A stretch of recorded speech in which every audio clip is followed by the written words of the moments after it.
बिस्मिल्लाहिर्रहमानिर्रहीम। असांजे मथां जेके तकलीफ़ूं अचनि थियूं, ॾुखिया ॾींहं अचनि था, सो इंसान जो फितरी अमल आहे त जॾहिं ॾुखियो टाइम उन जे पंहिंजे मथां ईंदो आहे त उहो चवंदो आहे त मुंहिंजे मथां आज़माइश आहे। वरी जॾहिं उहो ॾुखियो वक़्तु ॿिए जे मथां ईंदो आहे त उहो इंसानु महसूसु कंदो आहे त हिन खे अलाह ताला लोड़ाए थो, सज़ा थो ॾिए। इहे ॿई जेके आहिनि असांजा ख़्याली हिकिड़ा जेके आहिनि अंदाज़ा आहिनि, हक़ीक़त सां हिननि जो को बि वास्तो न आहे या हक़ीक़त सां हिन जो को बि ताल्लुक़ु न आहे। हज़रत सैयदना इमाम जाफ़र सादिक़ अलैहिस्सलाम जन खां कंहिं अर्ज़ु कयो त क़िबला, हीअ जेके ॾुखियो टाइम असांजे मथां अची थो वञे त छा इहा असांजे अमलनि जी सज़ा आहे या अलाह ताला असांजे मथां आज़माइश जो वक़्तु आंदो आहे त जीअं असां सब्र कयूं। त सैयदना इमाम जाफ़र सादिक़ अलैहिस्सलाम जन वज़ाहत फरमाई, पाण फरमायूं त जेको बि ॾुखियो टाइम, औखो वक़्तु तव्हांजे मथां अचे थो, उहो औखो टाइम पोइ माली हुजे, जानी हुजे, औलाद में हुजे, बीमारियुनि जी सूरत में हुजे, कहत जी सूरत में हुजे, जंहिं बि सूरत में जेको ॾुखियो वक़्तु तव्हांजे मथां अचे थो त उहो तव्हां तइ नथा करे सघो त उहो तव्हांजे लाइ आज़माइश आहे या सज़ा आहे। पर उन ॿिन्ही सूरतुनि में इहो अलाह ताला जे तरफ़ां तव्हांजे मथां इल्हाम थो थिए त ऐं बंदा, मूं ख़ुदा जी तरफ़ रुजू थी, तूं आजिज़ आं, मां क़ादिर आहियां। तूं आजिज़ आं, मां क़ादिर आहियां, ऐं बंदा तूं इज़्ज़ो इनकिसारी सां मुंहिंजी दरबार में हाज़ुर थी। यानी इहो अलाह ताला तव्हांजे मथां इल्हाम थो करे त ऐं बंदा, मां ख़ुदा आहियां, मूं ख़ुदा खे हर शइ ठहे थी, तूं बंदो आं, तूं आजिज़ आं, तूं इनकिसार आं। आजिज़ी इनकिसारी सां मूं ख़ुदा जी दरबार में पेश थी।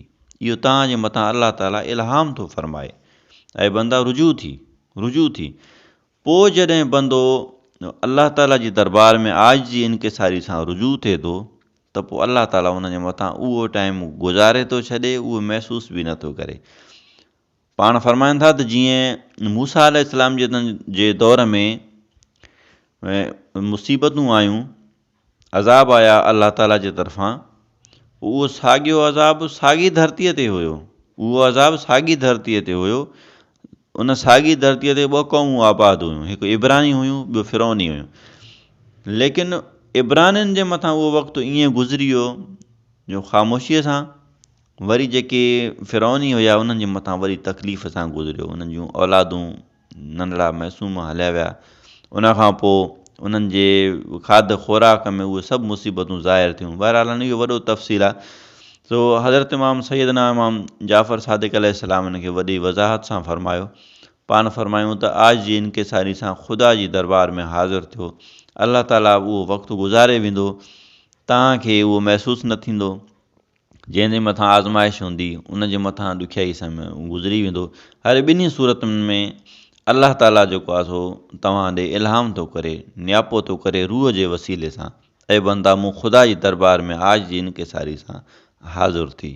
इहे इंसानु जेको आहे उनखे आजीअ ई सूंहे थी ऐं तकबुर उनखे नथो सूंहे। कॾहिं बि ॿिए जे मथां हमलो न करणु घुरिजे त हीअ तुंहिंजे मथां सज़ा आहे, ख़ुदा लोड़ा वई थो, तुंहिंजा अमल आहिनि, तो फलाणी जॻह ते हीअ ज़ुल्म कयो, ख़ुदा लोड़ा वई थो। इहो इंसानु कॾहिं बि इन शइ खे तइ न करे, कॾहिं बि ॿिए जे मथां इहो ठोके न त न तुंहिंजे मथां ई आहे, कॾहिं बि न। जॾहिं पंहिंजे मथां वक़्तु थो अचे त भली सज़ा ई हुजे, लेकिन महसूसु न कंदो, चवंदो मुंहिंजे मथां आज़माइश आहे। इहे इंसानी फितरत आहे, इंसानी ख़्याल आहिनि, इन्हनि जो हक़ीक़त सां को बि वास्तो न आहे। यानी हज़रत इमाम जाफ़र सादिक़ अलैहिस्सलाम जन जेको असां लाइ वाट खोली, राह खोली असांजे लाइ, उनखे अपनाइणु घुरिजे।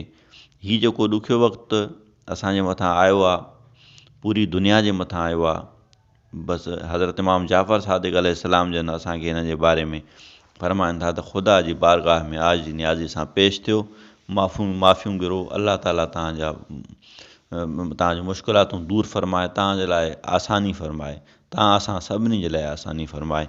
आख़िर में दुआ आहे अलाह ताला असांखे तकबुर जहिड़ी नहुसत खां महफ़ूज़ फ़रमाए, आज जी इनकिसारी जी दौलत अता फ़रमाए।